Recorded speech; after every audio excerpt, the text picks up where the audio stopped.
Welcome back to the Context Coaching Podcast. We are got a special episode today. We're joined by Carl Parnell, who is a master marketer and salesman, a coach of teachers, excuse me, teacher of coaches and teachers, and anyone that wants to figure out how to take an area of mastery and make it available to the masses. Carl, thanks for joining us today.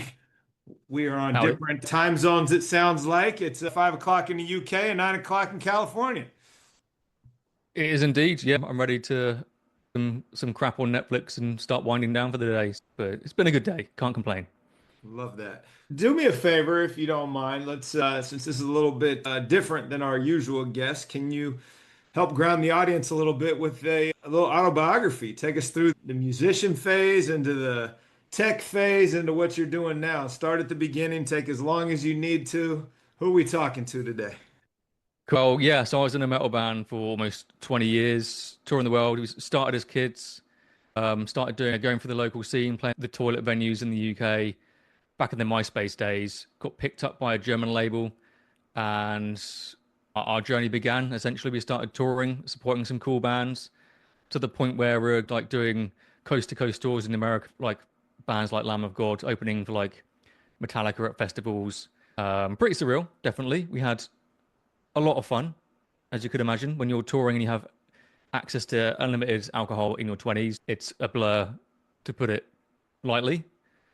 Had a lot of fun, definitely. But obviously, metal band, no money as part of. If you're at a Metallica level, great, but most bands aren't. So we definitely enjoyed it, but at the same time, we had pretty much no money. We're breaking even and just barely covering the bills, the usual stuff. If we did it for the money, we would have quit within the first 2 years. So at the time, I was also working a side job at Microsoft in the UK, testing video games on the Xbox console.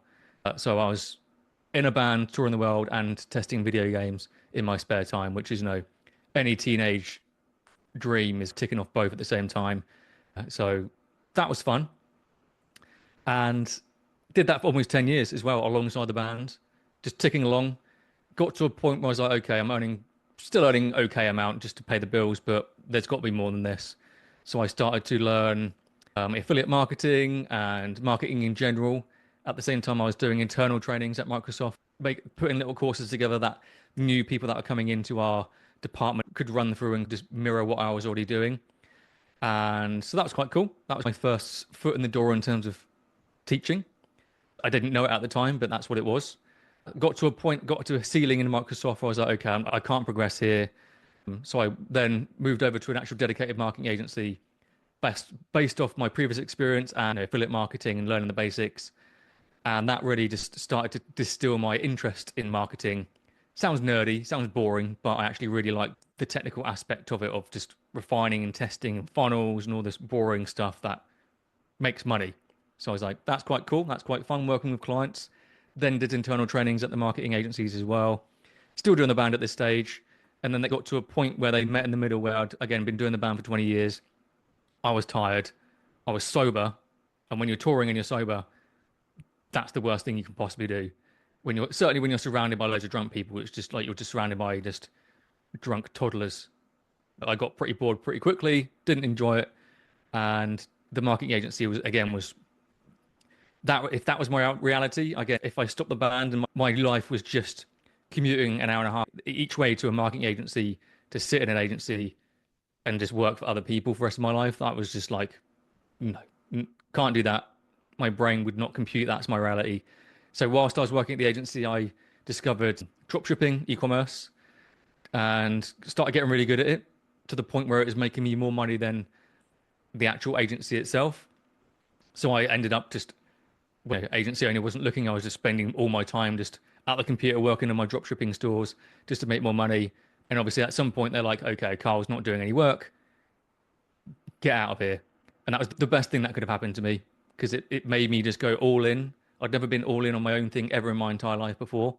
Got to the point with doing my own thing with dropshipping, e-commerce, and started sharing just what was happening on my social media, on my Facebook, on my Instagram. But like, I just did my first 6 figures with my first dropshipping store. That's pretty cool, isn't it? And would just share it out of just excitement. And sure enough, people that knew me were like, show me how, please. And so my thinking cap went on. I was like, there's something here. So I had done internal trainings before. I figured I could go off, spend ages making an online course about how I've been doing these dropshipping stores and how they've been successful, but no one buys it. So what I did is I built a Facebook group from scratch, filled it with people that were interested in what I was doing in dropshipping, and I pre-sold an online course. So I showed them the structure of what I was going to teach them in the online course, but I didn't make it. And I was like, if enough of you buy this, I'll actually go off and make it. And in the first week of pre-launching it in my Facebook group, I did 20 grand in sales for a course I hadn't made. So by the end of the 20 week, the week and the 20 grand, I was like, okay, now I need to go get to work and make this course. Spent the next 2 weeks making the course, delivered it to those people. All the while I was still selling and pre-selling this whole time. It got to like 35, 40 grand. By the time I'd finished the actual course, it was like, yeah, 35, 40 grand in sales. So I was like, okay, that's just made me even more money than I was doing with the drop shipping.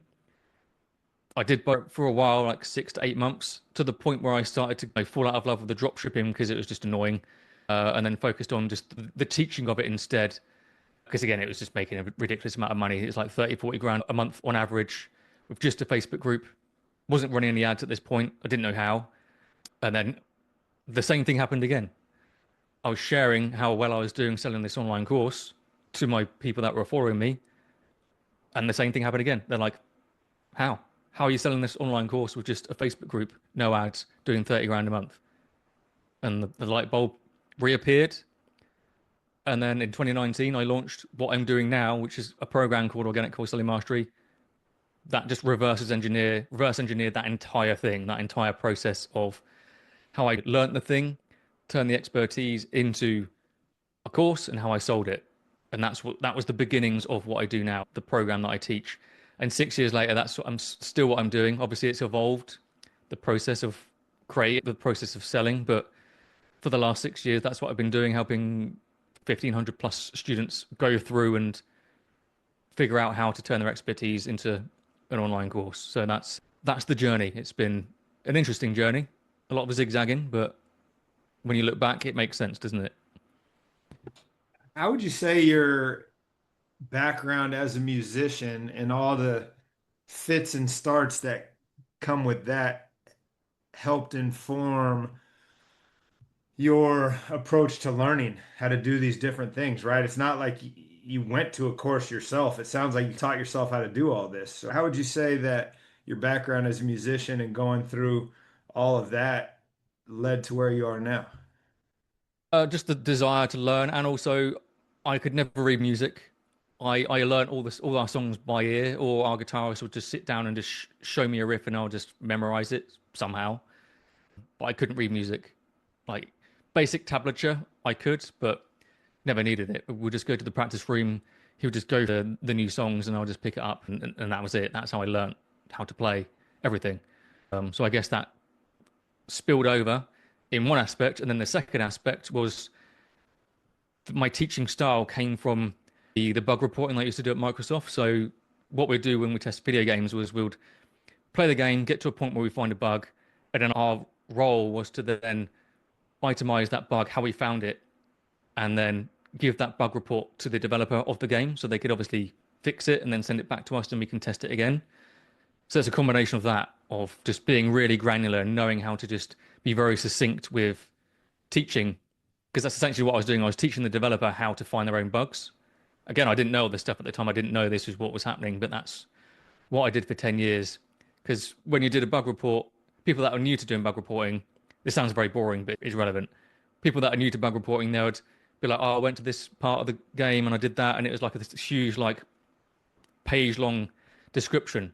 And I'd go in and I'd be able to distill it down into like 4 lines of actions of do this, do that, bug found. And I think over the years of doing that, that helped me teach people, because you could be very long-winded in your approach in teaching people, but 99% of the time it pays to just get to the point, show that the critical elements, the critical levers to pull to go from there to there. You can expound on it if relevant, but the critical elements are what get the results. That's what I found over the years, and that's what I try and instill in my students of get to the point, don't waffle, don't talk for hours and hours to get your point across. Just focus on the key elements that will get the results for your students, They're happy, you're happy. You spent half the time doing it. Everyone wins. And in learning how to do that, specifically the approach to teaching, right? It's all refined over the years for any of us. We come out of a teaching program, you pick it up from scratch, you rep it out a million times, and you get more efficient. How have you been able to offer up that wisdom in a replicable way to your students? Like you just said to me, and I get it, I've been doing this for 25 years, but if you have somebody that's new who's, I don't know, in the kitchen and they make cookies and they want to sell this thing and they've never instructed, right? You have your template, but it's like, how do you help them understand that simplicity wins? So I do, it's something along the lines like a friend in a weekend exercise that I teach to my students. It's an aspect of it. So rather than them thinking, oh, I need to now become this new persona, I'm now a teacher, you just put yourselves in the shoes of, let's say you got a friend. I've been in the kitchen for years. I've been learning how to bake cakes and I'm awesome at it. I've got a friend or a family member that wants to learn what I know because they want to learn as well. You just put yourselves in their shoes of friends coming around for a weekend. I want to show them the process from start to finish of how I bake this specific cake. Start to itemize what you're doing, what order. Ingredients first, then the first process of what you're doing, what you're mixing, how long to put it in the oven, what to look for, how to test it, how to ice it, all that stuff.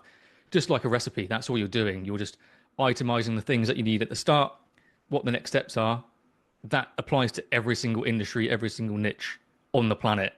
And you just think, there's someone that's sitting next to me, they're coming around for the weekend. I want to show them as much as I can. So by the time they leave the weekend, they've got a list, they've seen how I've done it, they've got the best possible chance of replicating what I've just done in front of them and getting their own results. And that's really how it's done. It's just envisioning that you have someone coming around and you want to show them what to do. And you just think back to what's the first step, what's the next step, what's the next step.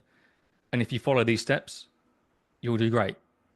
That's, I found that's the best way of it, at least explaining how to make it as simple and but granular as possible for people that have never taught before. Yeah, no, that makes sense. And while you're talking, I'm sitting here thinking of our kind of pre-roll conversation about something that maybe you have expertise in that you want to offer the world. And for me, it's just like super narrow, and I go to one place which I don't necessarily think is marketable. What are some of the things that have come your way that maybe the average person wouldn't think there's a market out there for it? You say 1,500 students. I'm sure you got some really general stuff, and I'm sure you got some very unique ideas. But just to help me rack my brain, like what are some of the things that have come your way that you've been able to help somebody package, market, and sell? You had a guy in his 60s that was teaching like landscape gardening, like Zen gardening, like how to do all the little patterns and stuff in his garden that people could replicate. One of my favorites is a lady that she works with like animals and stuff, and she wanted to teach her students how to care for their animals with herbs. Like any animals that are like sick or for longevity reasons, she teaches what herbs treat what ailments for pets or dogs, horses, cats. And she does very well. She does like six figures a year teaching teaching this process to animal lovers. Like if you have a dog versus going to the vet and getting all the shot, all the stuff, or if they're aging, here's some herbal options that they can take that's going to help them now and help them in the future. And that was pretty cool, definitely. Yeah. And when you first started doing this, you were selling the actual template, essentially, right? Here's how you put courses together. Did you do any of your own that are outside of just that template, where just as like a beta test, let me test to see if this works on this particular topic, or was it always just the organization strategy? Because I have to make sure it's ethical. That's something that I really drill down. So I can only really teach what I know. And that's just come from, again, reverse engineering my own journey of marketing, then the drop shipping. Then I taught the drop shipping and I did really well teaching it. And then I taught the process of how I sold a course on drop shipping. That said, I've very recently, at the very least, started the process of making trainings for my hobbies. Like one of my hobbies is sim racing because I've had all the fun cars in real life, but obviously there's limits. So I have a triple screen sim racing rig in my office. So I thought about creating a course on how to do all the setup, like all the gear and how to put it all together because it's a total pain. And another hobby is astrophotography. So I take pictures of space, deep space, galaxies, nebula, and I could absolutely teach that for sure. So that's again, that's on the pinboard. It's something that I probably will do. But again, when the main business is flying, you're like, you just put all your energy into the main thing. But yeah, but so I give those as examples in my program. I was like, here's a hobby that I have. Here's how I would turn that into an actual course framework. And so I at least show examples of things outside of business that would make sense for people to distill down into a course structure. And obviously now AI's come along. It's made it much more efficient, definitely. Yeah. So I now obviously teach AI as part of the entire process. But again, the headline act is you must know the thing because the temptation is to go to AI, teach me or show me to make a course on something that I don't know about. And then people, that's what happens. That's reality. People will go in AI and be like, create me a course on this topic because it's popular. But the person that's going to be selling it has never done it before.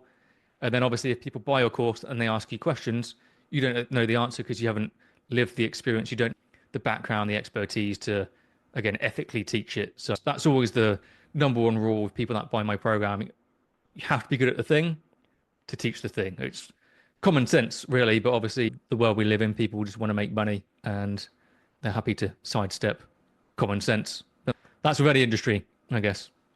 Yeah, for sure. And I'm glad you brought up the AI piece because I was going to ask something earlier based on your introduction, which is how you feel or you've observed the idea of marketing shift over the year. I feel like it's this buzzword that gets thrown around, and corporations have directors of marketings or school or whomever. But with AI, I would say it's probably changing on a daily and hourly basis compared to initial, right? It was maybe decade by decade. But what trends have you seen from the beginning when you were first getting into this stuff to now where what worked 6 months ago is dead now? Can you talk a little bit about that arc and where it is now and what's coming? Oh yeah, even up until 4 months ago, 5 months ago, I wasn't really using AI that much. I didn't really know how. It's like it's like a bit more of an expanded Google search, really.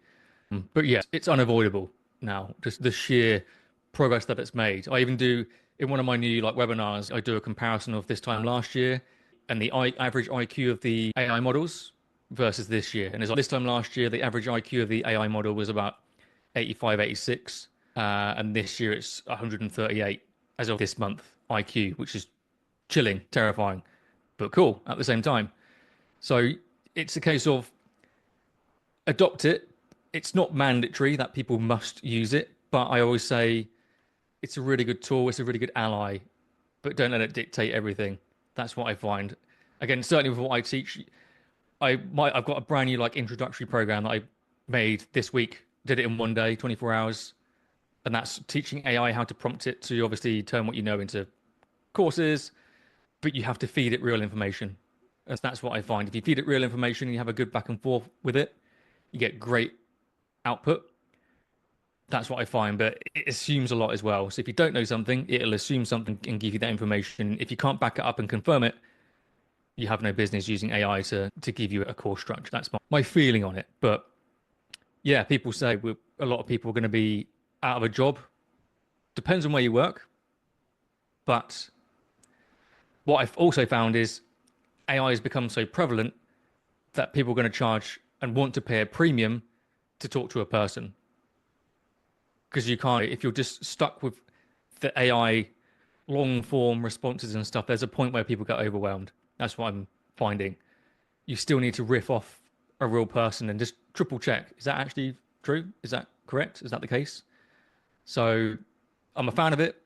I use it as an ally in my day to day on average, but it always must, the root must always come from there. Otherwise, what we do. Yeah. What about the way in which marketing itself, if you take the AI out of it, how that shifted over your career in this space, starting with drop shipping, e-commerce, affiliate marketing, what's actually out there now and what works to generate leads and close funnels? I'm throwing words out there that probably don't go together, but you can clean it up for me. That makes sense. To be honest, nothing's changed. The basic fundamentals are still exactly the same as it was when I first started to now. It's story first. It's end outcome driven, that is it. So the key way that I get clients, so we do on average about 150 grand a month in revenue in my business. Primarily comes from YouTube ad. It's about a 2 minute long ad where I just literally say, hey, maybe you're an expert in a thing. Do you want to? You could potentially turn that into an online course, and global audience, etc., etc. Add to opt-in page, to webinar, to application, to book a call with my team. That's it. It's just those 4, 5 pages, and I've been doing that since 2019. And prior to that, it's worked for a very long time, decades, really. Well, a decade. I still do that to this day. It's still the exact same process that I do 6 years ago to today, and it still is the most effective way of getting clients. On top of that, the whole Facebook side of thing with groups and organic, that still works exactly the same as when I was first doing it myself back in 2017, 2018. How I grew my first group on Facebook.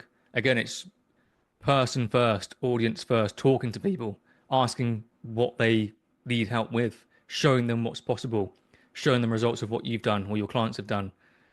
That will never stop. People always want to see the outcomes of other people that have gone through this process. And if you just combine that all into one machine, you get clients and make a lot of money. That's it. But nothing has changed. We see all these quote unquote gurus saying, oh, the market shifted. This doesn't work anymore. Webinars are dead. Emails are dead. A lie. It all works I perfectly beg to fine. differ with you. Let me show you my bank account. Okay, Yeah. so how long would you say if somebody were to go to your ad, they opt in, they go to your webinar, they book a call, how long does it take the average client to put a course together and start generating revenue? A realistic time frame is about 4 to 5 weeks. Okay. That's like, yeah. Some people have taken the pre-sale route, which I teach. So people will join in the first like week or two if they've already got some sort of audience or following that they can reach out to. We've had people make good money in the first couple of weeks of pre-selling, but they're not the average. So the average person that sits down, puts in the time and the effort, of course, 4 5 weeks, 6 weeks, good place to be in terms of being launch ready and approaching your first sale for sure. What does a course look like in regards to after that 4 to 5 weeks, the time? Is it like an hour course? Is it a week-long course? Is it like a college certificate program? I'm sure it's yes to all of those, but what is the entry level version and then the advanced version? What do those sell for? What's the real market like out there? Yeah, so an initial course that could be, let's say, 4 or 5 modules. So a module could have 4 or 5 lessons in each. So we're looking about 25, 30 videos, depending, obviously, it depends on the context of what you're teaching. If what you're teaching could be taught in just 1 hour long video, that's fine. But if we can obviously break it up and make it a bit more substantial and give people more value, then that's preferred. So an average kind of entry level course, that's around 4 or 5 modules. Average price is about $500 to $1,000. I typically say start at about 500 because that's most people can afford it.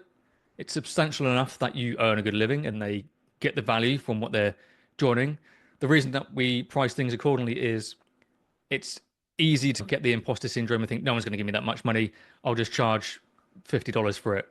But what happens is the opposite. You get people that see the price and they're like, A, what's wrong with it? Or B, if they do buy it, because it's cost so low, there's very little incentive for them to actually watch all of it in one go. Or most people don't even buy anything, like they don't watch anything. They'll buy it just for that endorphin rush of I bought something, that's it. And then they stop there. When you charge a bit more, they're like, okay, I actually want to get my return now because I paid $500. That's money. That's good money. They're more likely to sit down and actually watch it. And when that happens, they're more likely to actually implement what's in the program and get results. And therefore, you have more testimonials. You bake that back into your marketing. You sell more. Everyone's happy. So I often say minimum of around 500, depending on what you teach. Then you can obviously go up in the ladder. So that comes with more time of yours. So entry level course would just be standalone on demand course. Then you can have a support group on Facebook where people can go in and ask questions. Then if you want to do like coaching calls on top, then obviously that's more of your time. So then you go into the realms of 1,500, 2 grand. 3 grand even for still the same course. You just add on the coaching call element. You can just do like a weekly group call with the people that are in the program. But that the added value of what they're getting in terms of access to you, it allows you to put up the price. And obviously, the more coaching you give, the better results they get. Again, it keeps just feeding the machine, feeding the system. So that's the kind of good averages. But we have people that charge 5 grand, 10 grand, 15 grand for their programs, depending on what they're teaching. Obviously, some people they help business owners that are already at 7 figures get to 8 figures. So naturally, they charge quite a lot. But the jump in the results they get for their students is quite a lot as well. So it's dictated by what you teach and what the outcome is. But yes, that's a good kind of starting range, around 500-ish dollars for an initial program. And it's ever evolving as well. You can make the first bare bones program, but then over time, you can just add to it, update it, add new modules. That's what I did to my program. I first launched my program, this current one in 2019, and it was just 4 modules. It was bare bones, got the job done, showing them how to create the course, build their audience on Facebook, how to market to that audience on Facebook and make sales. And that was at the time that was $600, but it was maybe the people that went through it, they're making their first 5-10 grand in sales. So a good return on their end. And then over time, it's now grown to 11 modules. There's a lot of additional coaching and support. I've added in guest trainings from YouTube experts and Instagram experts, and it's just grown into this big machine of learning essentially. But that just comes with time and the client's needs as well. Because if you get a lot of people that join your course and they keep asking the same questions, or how do I do this, and it's not covered in the program, you just get direct market research of clients that want the stuff answered that's not in the program. You then just cater to that by creating training that answers those common questions, put that back into the training, and it just keeps growing. It's just a ever evolving organic entity, and that's what I really enjoy. It's not just a one and done. You get to expand on it over the years. Of the more you learn, the more you put into the program to enrich everyone that's going through it. How often do you get people that reach out to take your course that don't have an idea yet of what they want to teach? It happens. That's actually why in my free training that I give people, so they watch an ad, then they watch my webinar. In the webinar, I have an exercise that kind of shows them how to figure that out. So by the time they have jumped on the call with my team, they would have an idea or should have an idea. Because oftentimes people don't realize they have a potential course because Right. they haven't really thought about it. They haven't really realized I've actually been in my career for the last 15 years, and a lot of aspects of that they could teach other people coming into the same industry. They just didn't see it as a something of value. But to a complete beginner coming into your industry, what you have in there is very valuable to them because you're allowing them to sidestep all the things that you did wrong over those many years. And you just show this is the nice clean path. Avoid the jaggly mess that I took along the way. And here's the easy road. And that's why people are willing to pay for that path to just avoid the pain and the headaches and the stress, at least most of it. You need some of it so that you can learn and glean your own wisdom. Now, you started doing this on the side and said it consumed what you were doing, which led to you not doing any work at your other job. How often when you're saying it's going to take you 4 or 5 weeks to get set up, is that as the side hustle or is that as like you're putting all your energy into this? Like, what are we talking about in terms of hours? Yeah, so it certainly can fit around the full-time job. If you can dedicate an hour or two, 1 to 2 hours a day, every single day, you can make a very good dent. And that just comes down to people's priorities, really. If they're working a full-time job, they want to get out of it. You come home, I get it, you're tired, you just want to just eat and watch TV. But if you can just divert some of that time to doing this, you can find a way to leave the job if you want to, of course. Some people love it. Very small minority do, of course, depending on where you work or who you work for. But again, for most people that I've spoken to, they want to get out of their job because it's boring, it's unfulfilling, they work with annoying people. Something I know too close to home. With certainly at Microsoft, there's some absolute maniacs that work there. So I was like, okay, I got to get out of here. So if you're committed, then you can absolutely do that in your spare time, evenings and weekends, and get to a really good state of once you make that first sale, that's it. No turning back. Like the only way is forward. You get that endorphin rush or first sale. It's like, wow, that actually works. Let's keep doing that. So it can absolutely be done in your spare time. It's more geared towards the people that are in that position, having been there myself. No doubt. This is probably hard to answer having not done it myself, but how do you deal with what's the right way to ask this? Kind of tapping out your market, right? Where it's like, okay, you are teaching someone how to create a course, right? You have an unlimited number of customers.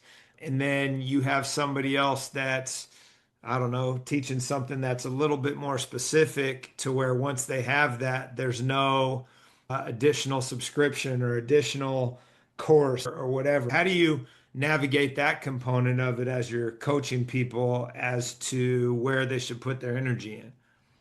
As in, people have just exhausted their audience that they could sell to.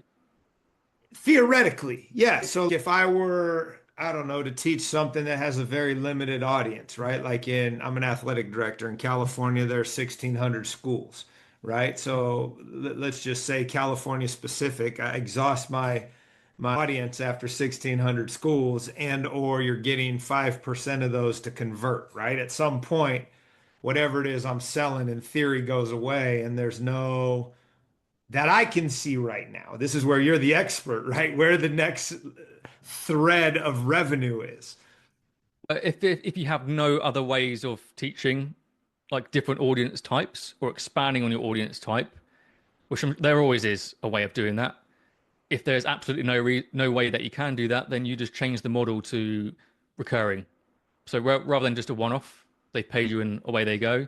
You just turn that into, or start with just a recurring model of you buy, it's monthly, but you get access to coaching calls, future support, future updates.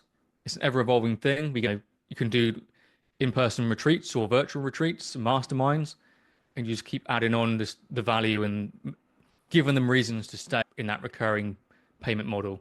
Therefore, you exhaust the audience, but you're continuously earning from that same audience. And how do you help navigate? You mentioned it earlier, the imposter syndrome of however you want to frame that, but also the idea that there's an audience out there and there are people that need help and you have more to offer than you think of. Like, how do you coach that? Yeah, it's a common problem, the imposter syndrome. It's like, why would anyone pay me money for what I know? Then it's always just a case of reminding them about when they first got into that industry and be like, if you sat down with your future self, the person that you are now, do you think that if you sat with that person, they would teach you a lot, a hell of a lot that would help them move forwards a lot faster? And the answer is always yes. My future self, if I was a beginner teaching me all the stuff they know now, I'd save a lot of time, a lot of energy, a lot of headaches just from what that future version of myself already knows. That kind of typically does the job, really. Or just let's say you got a new start at work and you're going to sit down and teach them what you know, you can get them ahead much faster. Versus if you just leave them alone, go away, learn it by yourself, wait for them to make the same mistakes, let them go through the pain. So no, you are providing them that shortcut, and people are willing to pay for that shortcut of getting to the end result, avoiding the same mistakes that you made. That's what people pay for. It's just the end result and the shortcut to that end result. So imposter syndrome really comes down to just the fear of putting themselves out there, really. That's it. It's not even the case of they don't know enough. It's just a case of the fear of just being visible to people for the first time, because most people aren't used to that. They're used to just day to day getting through the job. That's it. They're not used to saying, hey, check me out, buy my stuff on the internet, because it's a very alien, weird thing to do. But there are people out there, again, beginners, people that are struggling. If they could just, via osmosis, just absorb your knowledge from your brain into their brain, they would do that in a heartbeat. So it's essentially their duty to provide that, because there could be no one else teaching this. Mhm. So you're denying these people that would love to just get to your level. You're denying them by just not putting yourself out there. If you put yourself out there, A, they love you for it. B, they give you money. C, well, you just earn way more money than you're doing the thing. So why wouldn't you? Oh man, yeah, no, it's very compelling, and I appreciate the way in which you frame that because I think your point of being seen, I think, is something that's different, right? Not everybody's up on stage performing all the time and getting Yeah. those reps. No, it can be difficult, but I always just say when you're talking to a camera, just talk to the camera like it's just someone that you know. That really is it. And don't overthink, don't overplan, because we've seen all the videos where you have people like in my industry, especially, they sit down, they're reading from a script, they're like super stuffy and use all the sales techniques, NLP. I hate all that stuff. Just talk to the camera like a human being. Record a video like a human being, and you're talking to another human being. That is it. That's all I've ever done in my market. I've tried all the horrible marketing stuff that all these gurus do, and I felt horrible doing it. And it just, I'd watch it back and I'm like, that's horrendous. That's disgusting. So I just delete it and then just talk to you like I am now to the camera. Just record my video, or yeah, you don't have to be anything. It's just be a normal human being, and you go very far. That's what I've learned over the many years of doing this. Yeah, no, I can only imagine. All right, where if I want to go follow up and watch your webinar and potentially take your course, where do I go find that stuff? So yeah, got a free webinar. It's 35 minutes long. Nothing too crazy, but it's just at my website, carlparnell.co. So it's CARLPARNELL.co. And you'll see it. It's called a short movie, and it's a short movie on how to make 100 grand a year with courses. And there's lots of memes and jokes or attempted jokes and some training in there as well.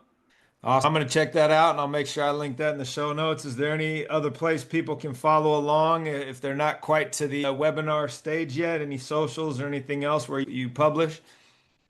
Yeah, Carl Parnell Coach on Instagram.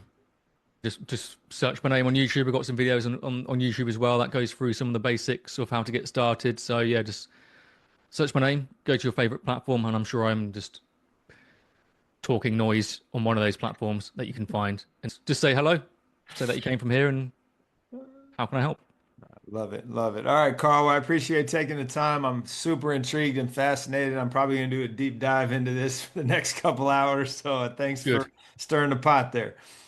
Awesome. Brilliant.